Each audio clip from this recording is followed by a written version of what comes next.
Bonjour à tous, j'espère que vous allez bien. Très content de vous retrouver dans ce nouvel épisode de Top and Flop. Comme tous les samedis, Top and Flop, je vous montre ce qui était bien cette semaine, ce qui était moins bien. Je fais des Top and Flop quand j'ai fait des super semaines, parce qu'on aime bien fanfaronner sur YouTube quand ça marche. Mais je fais aussi des Top and Flop quand je fais des moins bonnes semaines, comme cette semaine. Ça fait d'ailleurs 2 3 semaines que c'est un petit peu plus compliqué pour moi, mais il est hors de question de se cacher. Ça fait partie de la carrière d'un day trader. C'est pas la première mauvaise phase que j'ai, et j'espère que ce sera la dernière, mais malheureusement, ça m'étonnerait. Mais voilà, je suis là aussi pour vous montrer les choses. Je trouve que c'est plus honnête, c'est un bon deal. Et je fais pas ça pour me plaindre. Je dis pas que le marché il est compliqué, je mets pas tout ça sur le dos de la chance. Je fais -2 cette semaine. Voilà, grâce au money management, c'est pas dramatique, mais voilà, il y a certainement des choses à améliorer. Ce qui est un peu frustrant pour moi, et peut-être que vous allez partager ce sentiment avec votre trading, c'est que les analyses sont bonnes, les niveaux sont bons. Vous le voyez, je vous les partage tous les matins. Vous pouvez regarder tous les matins mes plans, c'est plutôt ce qui se passe. Mais effectivement, au niveau du timing, c'est pas terrible. Effectivement, on est dans des ranges, donc c'est peut-être ça qui fait que les OPR, etc., c'est un petit peu moins efficace. Euh, voilà, je vous fais stop and flop comme tous les samedis. Ça fait partie du deal. On gagne, on perd. En ce moment, c'est plus compliqué, mais il est hors de question de se cacher. Et voilà, mon trading, encore une fois, c'est un trading mathématique, systématique. En moyenne, j'ai 35. Ah, attendez, peut-être que vous ne voyez pas. Bam. En moyenne sur les dernières années, je vous rappelle que l'année dernière, j'ai fait 46, l'année d'avant, j'ai fait 42. Ça fait des années que j'ai les mêmes statistiques. C'est plutôt 35% de TP, 35% d'SL, et 30% de BE, c'est à peu près les stats normales. Et effectivement, ça ne veut pas dire qu'on perd jamais. On ne TP pas 60-65% du temps dans mes méthodes. Ça peut être frustrant, mais effectivement, là, cette semaine, 0 TP.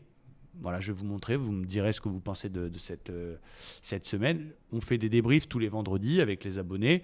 Voilà, je me trouve pas d'excuses. Je ne suis pas devenu nul du jour au lendemain. Marché plus compliqué, peut-être une recherche de gros RR, donc des petits stops, vite BE.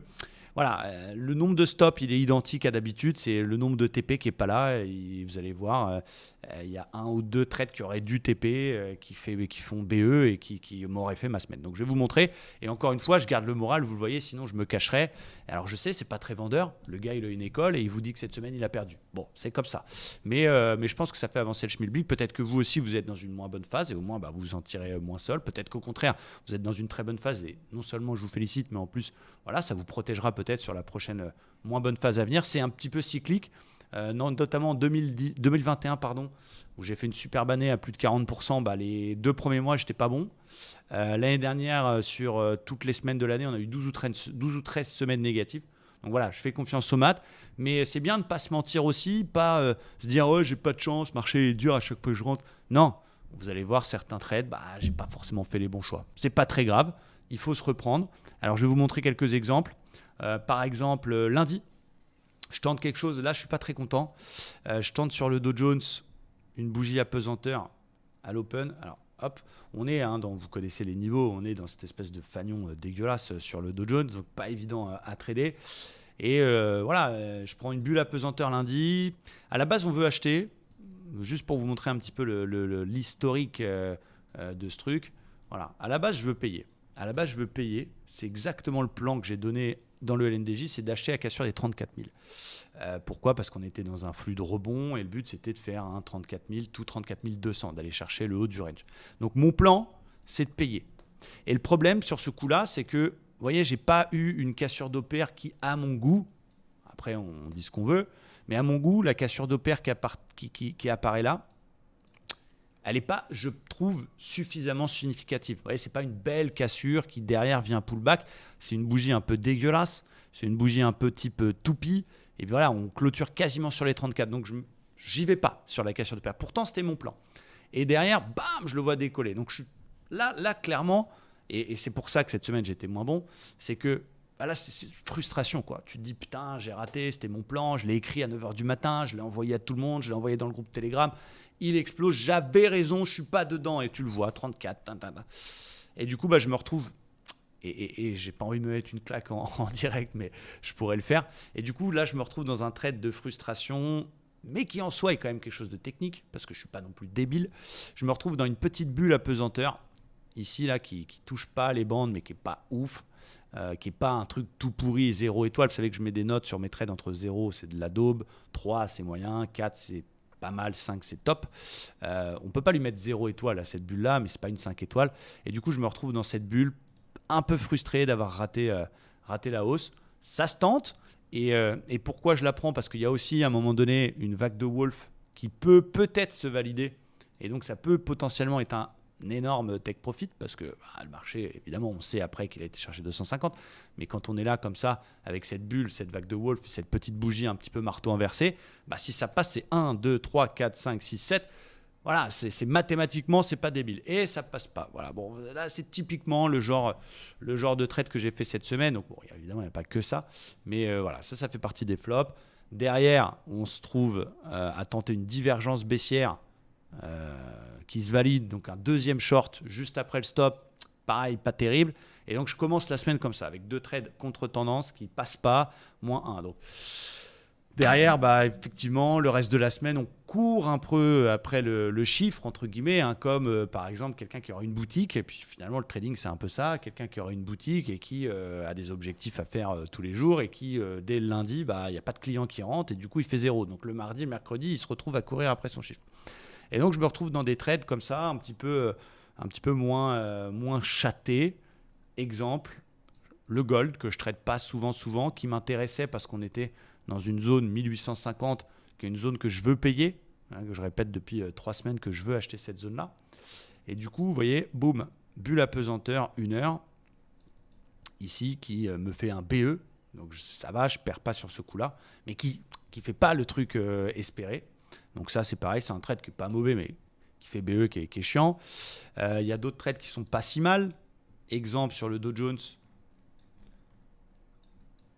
C'était jeudi soir, si mes souvenirs sont exacts. Voilà, c'est ça. Vu qu'on est en range, je me permets de tenter cette petite vague de Wolf en fin de séance. Petite vague de Wolf intéressante avec un avalement confirmé ici. Fin de séance, on se tente ensemble le short sur la réintégration. Stop assez court d'une 40aine de points. Voilà.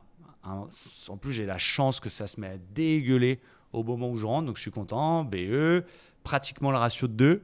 Donc, quasiment 2 fois mon risque. Et je me dis, putain, on est au milieu de la vague de Wolf. Et je ne vais pas sortir. Je peux aller faire un ratio de 3, 4, 5, 6. Voilà, tu as fait -1 la veille, tu fais +3 le lendemain. Ça fait +2. La semaine, elle est cuite, elle est finie. C'est cool. Donc, je le garde, ce truc-là. Je ne me dis pas, ouais, je vais sauver. Je le garde. Et puis, le flux plus fort que tout. Mon BE. Donc voilà, plein de petits trades comme ça un peu. Alors j'en ai fait 6 sur les indices exactement. Donc c'est pas, voilà, il n'y a pas d'over trading. Mais j'ai peut-être été un petit peu frustré. Et ça peut arriver. Je ne me considère pas comme le meilleur. Mais il y a l'expression, ça arrive même au meilleur. Voilà, j'ai le moral, j'ai le money management. Il n'y a rien de cramé. Il y a une petite perte. Ce n'est pas très gênant. Et encore une fois, je pense que c'est important. Moi, je me considère comme quelqu'un de professionnel. C'est important de vous montrer aussi ça. De vous montrer comment on vit ces phases-là, comment on est capable de renverser la vapeur. Et c'est de la psychologie. C'est-à-dire qu'il y a 2 options. Et voilà, vous me croyez pas, vous me suivez pas, vous voulez rejoindre l'école, vous voulez pas rejoindre l'école, ça c'est vous qui décidez. Mais il y a 2 options. Soit je me dis, ouais, le marché est dur hein, quand même, fait chier, tout ce que j'ai fait c'est top du top et c'est pas passé, non, mince. Non, ça, c'est nul. Quelqu'un qui pense comme ça, il n'arrivera jamais parce que il n'est pas capable d'ouvrir les yeux sur ses échecs. Là, par contre, encore une fois, je vous en parle aussi parce que c'est un petit peu une thérapie pour moi aussi. Ça me permet de m'obliger aussi à me remettre en question. Là, clairement, j'ai pas fait les bons choix. J'ai des très bonnes analyses, j'ai l'expérience, j'ai le mental, j'ai le money management, j'ai la discipline, j'ai le respect des règles. Mais je pense que mes trades n'étaient pas assez exclusifs, pas assez 5 étoiles cette semaine. Ils étaient un peu gourmands en termes de RR parce que des trop petits stops. Et forcément, plus tu as un stop court, plus tu tapes BE vite, mais plus derrière tu te fais reprendre BE. Donc voilà, attention, pas grave, mais se reprendre en main et être capable de inverser la donne et de faire une putain de semaine prochaine avec un beau top and flop samedi prochain à +5 pour dire voilà les mathématiques. Je vous montre un autre trade pour terminer. Vous voyez, bon, vous montrer un petit peu aussi le côté des chats. On était sur le Nasdaq, c'était cette semaine. C'était là. Regardez ça, magnifique. Il est où cette cassure de... Voilà. Donc à ce moment-là, c'était sur la session de mercredi. Mercredi, je voulais payer le Nasdaq comme toute la semaine. Je cherchais à acheter le Nasdaq à ce moment-là parce qu'on était dans une tendance haussière. On avait à ce moment-là un support oblique 4 heures qui n'était pas encore cassé. On était comme ça. Donc on était proche du support. Alors mercredi, voilà, on était comme ça. Donc on venait de rebondir sur le support. C'était magnifique. On était en tendance très haussière. Donc je cherche à acheter. Je cherche à acheter le Nasdaq et je me retrouve à payer le Nasdaq mercredi, début de séance. Sur ici, regardez, je vous montre exactement où c'est. Hop, pardon. Alors je vois que vous n'avez pas vu, j'ai oublié de cliquer sur le bouton. Je recommence rapidement pour vous remontrer. Donc voilà, il y avait ce grand support qui était encore pas cassé, qui tenait, tendance daily qui était haussière. Donc je cherchais à acheter le Nasdaq. C'était mon plan d'acheter le Nasdaq mercredi sur un signal. Et du coup, je me retrouve, bim, ici, regardez, à payer. Alors je vous cache la suite pour que vous puissiez vous rendre compte. Vous voyez ici, là, cassure d'OPR par le haut, magnifique. Cassure du plus haut précédent, c'était superbe. Je crois qu'on casse aussi un 61,8, pas très important, mais de toute la petite baisse. Donc j'achète l'OPR sur le pullback. Regardez, pam. Au moment où je rentre, il dégueule, il vient chercher le bas. Pas grave. Et derrière, bim, bim, bim, bim, bim, bim. Voilà, donc ça, là, on peut dire moins de réussite, effectivement. Alors après, j'ai vu dans les commentaires cette semaine, oui, pourquoi tu n'ajoutes pas Ishimoku, pourquoi tu n'utilises pas Wyckoff, pourquoi tu ne mets pas le carnet d'ordre, pourquoi tu ne l'es pas... À un moment donné, il ne faut pas se voiler la face. Il faut accepter qu'on ne peut pas non seulement être bon à 100% tout le temps et qu'on ne peut pas faire que des TP. Et il faut savoir se remettre en question, mais il ne faut pas changer de stratégie dès que tu as une mauvaise période. La seule méthode qui est importante, c'est le money management, le ratio. Fin de l'histoire. Donc oui, effectivement, ça donne envie d'aller voir d'autres choses quand on est moins expérimenté, quand on fait quelques stops ou une mauvaise semaine. Ah, on se dit, ah bah tiens, si j'ajoutais les MACD, ah bah tiens, si j'ajoutais Ishimoku, ah bah tiens, si je regardais machin.